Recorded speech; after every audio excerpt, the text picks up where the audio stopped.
bonus. Warahmatullahi wabarakatuh. Nama saya Jemita dari Majasri, tangganya Tegal Gubuk. Yang saya tanyakan, banyak kalangan dari pesantren mengatakan bahwa Muhammad ini Nabiyul Ummi, itu diterjemahkan Nabi Muhammad tidak bisa baca tulis. Mohon penjelasan Buya. Wassalamualaikum warahmatullahi wabarakatuh. Iya, sudah pada ulang-ulang ada 4 kali mah. Maksudnya beri tekas lah kok. Orang baru ya kata Ummi ini di kalangan umat Islam pada umumnya diduga maknanya buta huruf, ya kan? Saya juga dulu percaya aja, ya kan? Dari mana kata Ummi asalnya? Ya coba kita buka Al-Quran, ya dong, jangan ngarang. Walqad ba'atsna fil ummiyina rasulam minhum. Kami utus di antara ummiyin seorang rasul dari mereka itu. Berarti Nabi Muhammad diutus di tengah-tengah orang yang buta huruf. Udah. Kita bertanya, Allah menyuruh Kanjeng Nabi Iqra. Disuruh apa Iqra toh? Nah, Nabi Muhammad bisa baca enggak? Anda masuk akal enggak kalau saya menyuruh orang buta huruf suruh ngetik surat?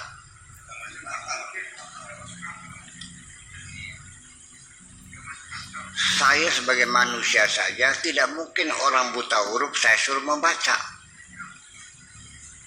Saya tidak mungkin menyuruh orang nyetir mobil yang tidak pernah pegang mobil, yang tidak punya SIM. Betul nggak? Saya tidak akan menyuruh orang yang tidak punya kaki untuk lari. Mana mungkin Allah menyuruh orang yang tidak bisa membaca disuruh membaca. Satu aja. Malah ini justru sesungguhnya bahwa gara-gara diyakini Nabi Muhammad itu buta huruf, sehingga orang Islam tidak punya rasa malu, sudah tahu buta huruf dengan bangga mengatakan aku muslim. Karena dia beralasan Nabi kita juga buta huruf. Itu. Betul nggak? Nabi Muhammad itu sebelum meninggal sedang sakit parah, minta kertas sama pulpen. Sudah disiapin sebetulnya, Mak. Tapi oleh Sayyidina Umar nggak usah. Minta kertas pulpen untuk apa? Berarti bisa nulis nggak? Kenapa dilarang? Itu sejarahnya panjang nanti. Ya, saya tidak akan bicara lebih banyak lagi. Orang Yahudi di dalam surat apa ya?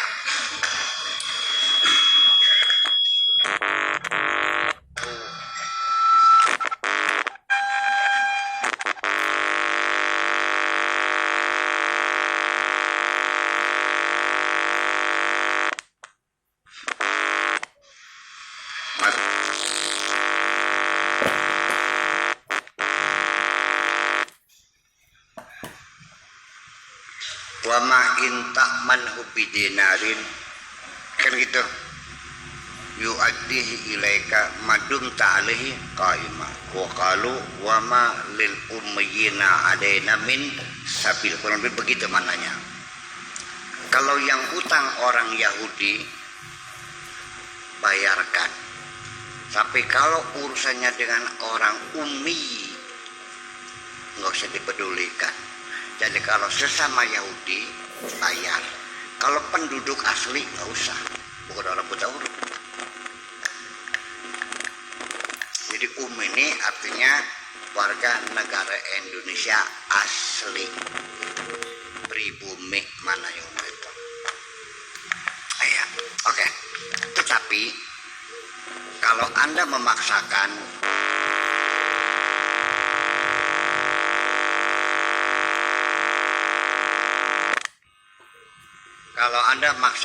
Nabi buta huruf, oke.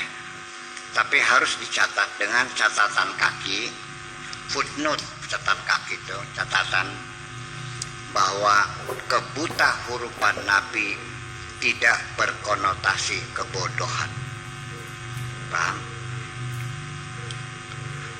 Artinya Nabi itu punya kecerdasan, IQ-nya bukan 130, mungkin 199, mungkin 200 IQ-nya itu. Ya, kalau jenius 130, Nabi mau udah di atas itu. Artinya bahwa Nabi itu sekali melihat dia ingat seumur hidup. Apapun yang dia dengar sekali dia ingat seumur hidup. Nabi kecerdasannya luar biasa. Nah, kalau buta huruf dengan kecerdasan semacam itu, saya juga mau dijadikan orang buta huruf. Sehingga saya kuliah gak usah bawa pulpen, gak usah bawa laptop. Asal hadir saja, semua yang diterangkan hafal semua. Lulus gak? Jadi merekonstruksikan kecerdasan seseorang dengan kebuta hurufannya ini memerlukan kecerdasan kamu yang berpikir lebih itu. Bagaimana orang buta huruf yang cerdasnya bukan main. Nabi Muhammad pernah diturunkan wahyu, dia takut lupa, akhirnya komat kamit mengikuti bacaan Jibril. Wala tuharik di sana kali ta'jal lebih. Inna nukriuka fala tansa. Nggak usah komat kamit, dengarkan saja, kamu pasti hafal. Itu.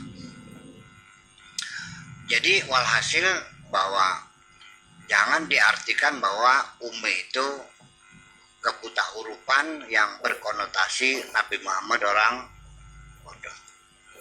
Ya. Itu saja. Jadi saya lebih nyaman memaknai Umi itu bukan buta huruf tapi pribumi asli. Ini artinya ini adalah punya memaknai mana legalitas bahwa Nabi itu asli, bukan pendatang, bukan pelancong, bukan orang yang numpang hidup, tapi dia putra daerah, jadi punya akar sejarah. Saya sendiri lahir di Kertasmaya, di Tulungagung. Tetapi karena saya kecilnya di Cirebon, mudanya di Babakan, tuanya di luar negeri, baru pulang tahun 91, saya merasa diperlakukan seperti pendatang. Karena saya tidak pernah tinggal di sini. Sehingga respon masyarakat tidak menggigit karena aku bukan penduduk asli dianggapnya. Bahkan aku lahir di sini, ini KTP-nya adalah di sini kok. Semaya. Betapa pentingnya ya warga negara asli putra daerah untuk mengembangkan ideologinya, itu respon masyarakatnya akan menentukan. Jadi nggak ada hubungannya dengan buta huruf, itu artinya asli. Karena satu hal bahwa orang Arab itu terbagi dua. Ada Arab asli, namanya golongan Qahtan, iya, dari Yaman. Itu namanya Arabul Uraba, Arab asli. Dan ada lagi Arab pendatang, sempalan dari Yahudi, namanya Arabul Musta'ribah, Arab pendatang. Jadi ada dua ras yang berbeda, Arab asli dan Arab apa namanya alat campuran gitu dah. Nah gitu. Karena Nabi Muhammad sendiri itu adalah berketurunan dari jalurnya ke Ismail, Muhammad bin Abdullah bin Abdul Muttalib bin Usaid bin Kilab bin Murrah bin sampai bin Ismail bin. Berarti Nabi Muhammad ini ya punya darah turunan Yahudi juga. Ismail menjadi orang Arab yang tinggal di Jazirah, Yakub menjadi Bani Israel. Nah, ini artinya dengan memberikan Umi ini bahwa Nabi bukan orang Yahudi, Nabi asli Arab kok. Dari Ismail ke Nabi kan sudah ratusan ribuan tahun, namanya masih kurang disebut asli juga. Itu maksudnya. Ini perang ideologi. Kamunya urusan kebutawur dari aduh banget makanya mah. Iya. Jadi orang bisa saja menolak saya di Indramayu karena tertuduh Buya itu bukan orang Indramayu. Sampai sekarang saya masih disukan bukan NUJ. Ya seperti itu persoalannya. Paham nggak? Iya. Ini perang ideologi kami nggak paham-paham itu barang siapa. Tapi saya tidak menyalahkan lagi, boleh saja, karena ini sudah menjadi anggapan umum ya. Seluruh umat Islam mengatakan bahwa itu artinya buta. Oke saja, saya tidak menyalahkan, tetapi Anda juga jangan menyalahkan orang yang menilai itu artinya penduduk asli. Jadi juga punya argumentasi. Argumentasi Anda mana? Nabi itu buta huruf.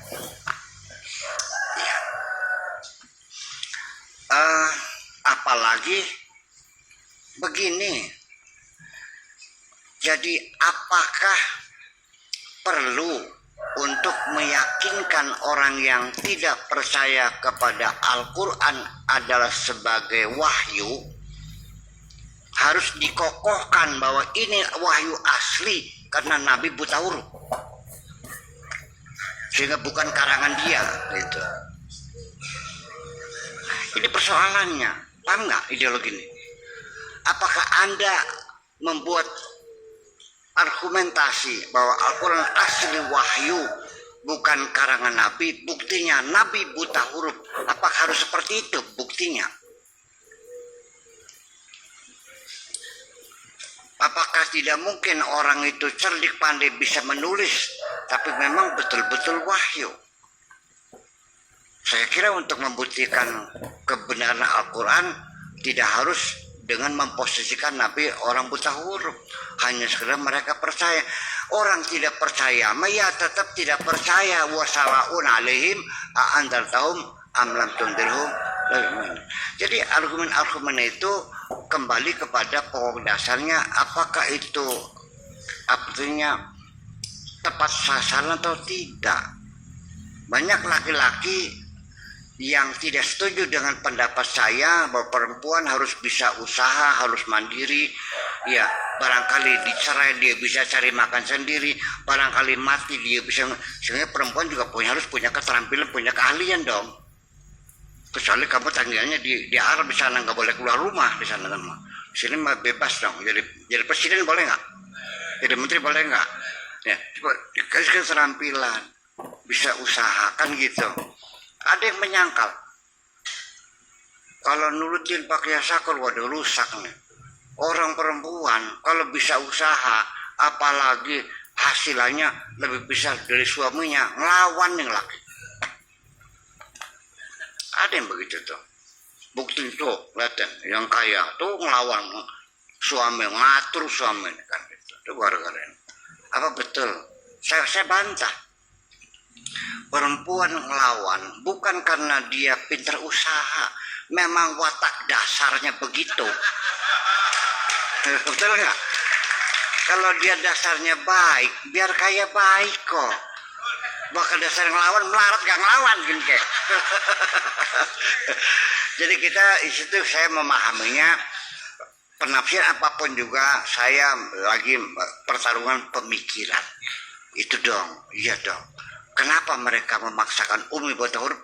Hanya bertujuan untuk membuktikan Al-Quran bukan karangan Kanjeng Nabi. dikuatkan karena dia buta huruf. Kenapa harus menjerumuskan kanjeng Nabi?